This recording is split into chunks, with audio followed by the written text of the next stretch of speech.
उत्तर प्रदेश में बीजेपी मुश्किल में फंस गई है।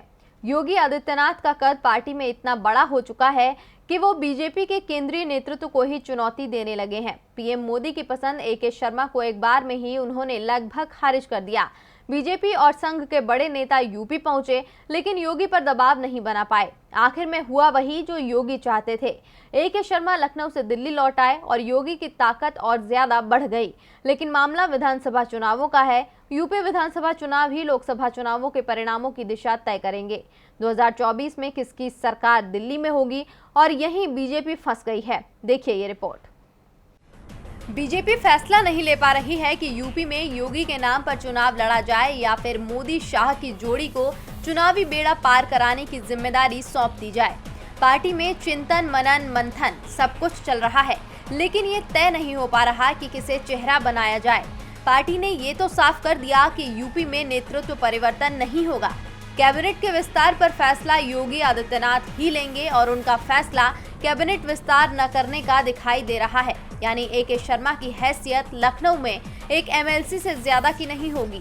योगी ही CM पद के उम्मीदवार होंगे, लेकिन प्रमुख स्टार प्रचारक कोई और होगा। चुनावी रणनीति भी कोई और तैयार करेगा।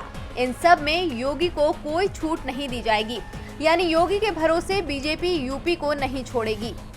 BL संतोष अभी पिछले दिनों यूपी में थे। उन्होंने बीजेपी के विधायकों से मुलाकात करके योगी आदित्यनाथ को लेकर सवाल किया तो अधिकांश विधायकों की राय थी कि नेतृत्व परिवर्तन होना चाहिए, लेकिन साथ ही ये चिंता भी थी कि योगी को हटाया तो चुनाव में हार की संभावना बहुत ज्यादा बढ़ जाएगी।